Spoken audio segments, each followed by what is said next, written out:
So, how exactly do you classify a thought? I mean, how do you measure a feeling? For centuries, this has been the puzzle, right? Trying to create a system to understand mental health disorders. Today, we're going to dive into the fascinating and, yeah, sometimes controversial history of that very effort, from a single blunt category to the incredibly complex manual that professionals use all around the world. To really get why this matters so much, let's start with a tragic, real-world story. A man jumps from an overpass right after throwing his 5-year-old daughter off. He died, and a note he left behind suggested he did it to punish his wife. The whole scene is just heartbreaking, and it forces us to ask a really urgent question. What could possibly be going on inside someone's head to lead to a moment like that? That question, right there, is the very reason we need some kind of framework for understanding the human mind, especially when things go so wrong. So, to even begin, we have to ask an even more fundamental question. Before you can classify something, you've got to define it. And the first big challenge is figuring out what we even mean by abnormal behavior. And trust me, it's not nearly as simple as it sounds. Psychologists generally look at about 5 key things. First, is the behavior unusual? Something that's statistically pretty rare. Second, does it go against social norms? Third, and this one's absolutely crucial, is it causing the person significant distress? Fourth, is it getting in the way of their life? Is it what we'd call maladaptive? And finally, does it seem to be coming from disorganized thinking? When you start getting a lot of yes answers here, that's when we start entering the territory of what we call abnormal behavior. So, how did we get started on this whole journey of classification? Well, the very first impulse wasn't purely scientific, it was actually statistical. It was all about counting people. Take a look at this. This is from the US Census back in 1840. The first official attempt to gather any kind of data on mental illness had exactly one category: idiocy/insanity. That was it. I mean, can you believe that? Every single struggle, every condition, just lumped together under one broad and, let's be honest, pretty offensive label. Okay, now let's fast forward 40 years to the 1880 census, and wow, we see a huge leap forward. We've gone from one category to 7. Now we're seeing distinctions for things like mania, melancholia, and even dipsomania, which was an early term for alcoholism. It was still pretty crude, for sure, but it showed this growing recognition that, hey, maybe these mental disorders aren't all the same thing. This early need for just, statistical clarity, it eventually led to the creation of what's pretty much the modern Bible of psychiatric diagnosis, the Diagnostic and Statistical Manual of Mental Disorders, or, as you probably heard it called, the DSM. Now, the DSM wasn't some one-and-done manual. Oh no, it's been a living document, constantly evolving for over 70 years now. Every single new edition, from the very first one in 1952 all the way to the DSM-5 in 2013, it tells a story about how our understanding of the human mind keeps shifting. So, the first 2 editions, which came out in 52 and 68, were really heavily influenced by psychoanalytic and psychobiological theories. They actually used the word reaction to describe disorders, framing them as a person's personality reacting to different psychological, social, or biological things. The cause was all very theoretical. But then, 1980 rolled around, and everything, and I mean everything, changed.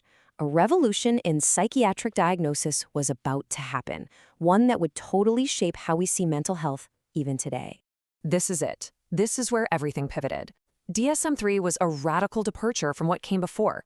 It basically moved away from these unprovable theories about why a disorder existed, and instead it created a checklist of observable symptoms. So for the very first time, clinicians everywhere had a common, reliable language.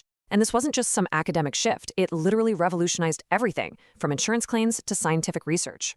So how did it do this? Well, through this groundbreaking 5-axis system that was designed to see the whole person, not just a diagnosis. So Axis I covered the main clinical issue, like depression. Axis II looked at deeper, more long-term personality stuff. Axis III factored in physical health because, the mind and body are connected. Axis IV considered life stressors, like losing a job or a family conflict. And finally, Axis V gave a single score for a person's overall ability to function. It meant that for the first time, a diagnosis wasn't just a label. It was this multifaceted picture of a human being in their environment. Of course, later editions, like DSM-IV and DSM-V, they kept refining this model. DSM-IV worked on aligning with global standards, and DSM-V, while it actually dropped the access system, It reorganized diagnoses to better reflect how they show up across a person's entire lifespan, from childhood all the way into adulthood. All right, so now that we've seen how we classify these behaviors, it brings us right back to that original haunting question. Why do they happen?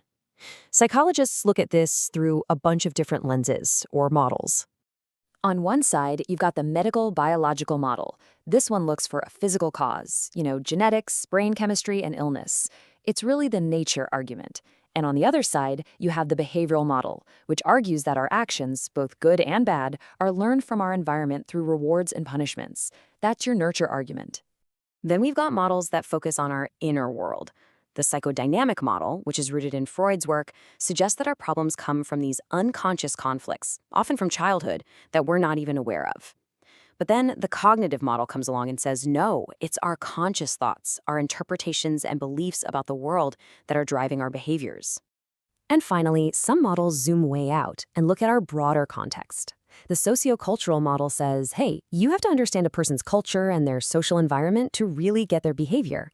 And the evolutionary model proposes this really fascinating idea that some of the things we see as maladaptive today, like, say, an intense fear of spiders, might just be leftover traits that were actually crucial for survival way back in our ancestral past.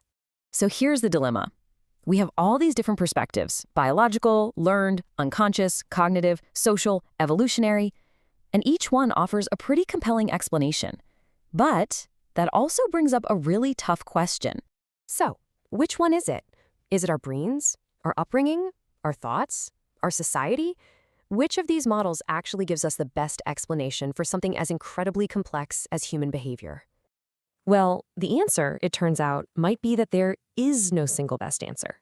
Most experts today don't just pick one model. They take what's called an eclectic approach, pulling insights from each of them to try and understand the whole person. After all, we aren't just our brains or our past or our thoughts, we're all of it, all woven together. The real challenge, and maybe the future of mental health, isn't about finding the one right theory, but in learning how to see all of those puzzle pieces at once. So, what piece of your own puzzle do you think is most important?